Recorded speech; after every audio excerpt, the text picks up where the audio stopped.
У вас, наверное, сейчас возник вопрос, откуда в Германии столько снега?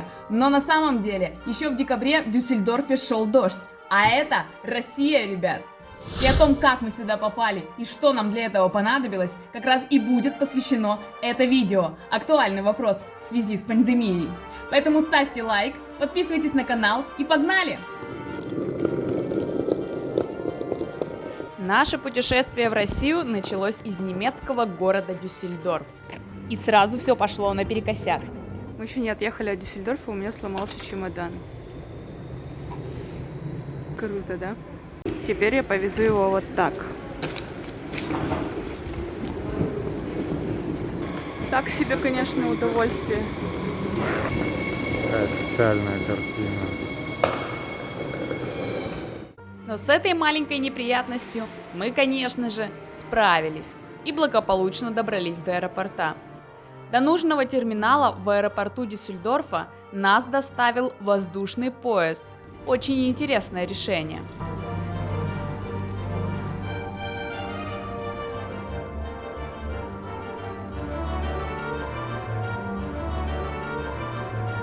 В аэропорту нас ждал стандартный набор действий: регистрация на рейс, сдача багажа, паспортный контроль.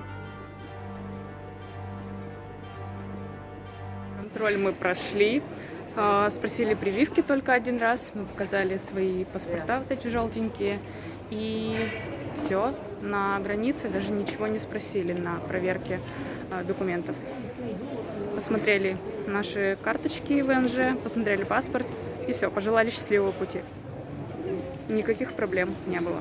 Затем мы, как и многие путешественники, коротали время до вылета, слоняясь по дьюти-фри, стандартно перепробовав все тестеры и перемерив все, что только можно перемерить.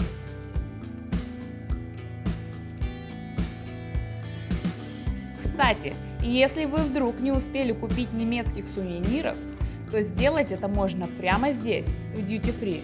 Здесь есть многие немецкие бренды, про которые я рассказывала в этом видео.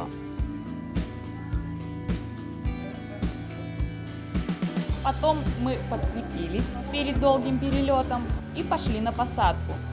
Кстати, несмотря на пандемию, в самолете была полная посадка. Наш путь до России лежал через Стамбул.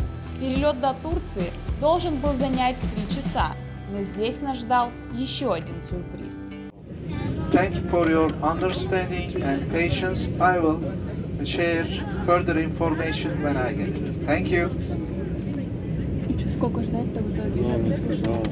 Короче, факт в том, что что-то случилось, и мы теперь ждем и не можем вылететь.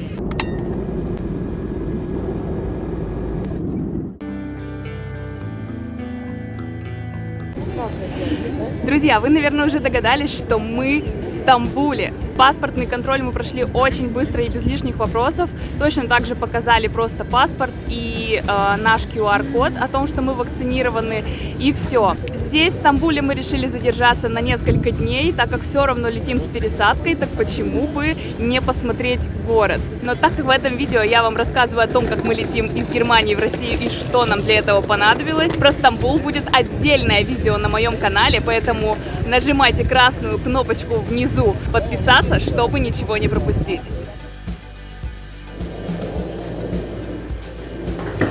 После парочки насыщенных дней в Стамбуле мы продолжили свое путешествие до Перми.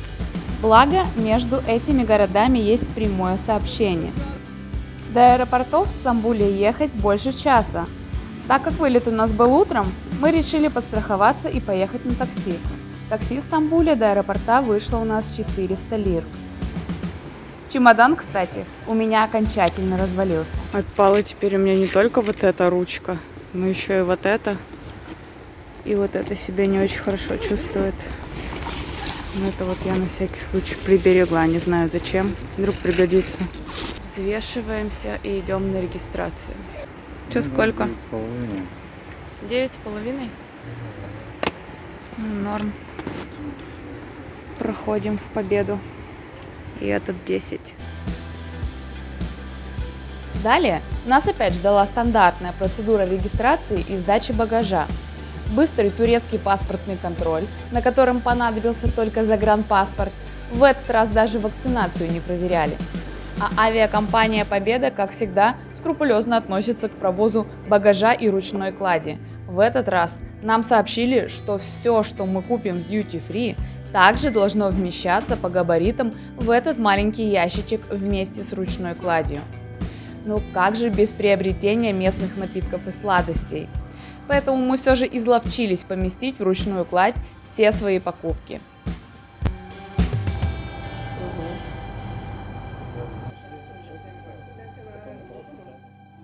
В Пермь из Стамбула летело уже гораздо меньше народу. Самолет был почти пустой. На борту нас попросили заполнить небольшие анкеты с указанием страны вылета, адреса в России и информацией о прохождении теста на ковид. Кстати, тест мы не сдавали. По актуальным антиковидным правилам сдать ПЦР-тест обязательно в течение 3 суток после прибытия в Россию из-за рубежа и загрузить результат на госуслуги. В Перми такой тест стоит около 1500 рублей. Но нас по прилету прямо в аэропорту уже ждала антиковидная бригада, и ПЦР-тест мы сдали бесплатно сразу после прохождения паспортного контроля. Результат на госуслуги они загрузили сами.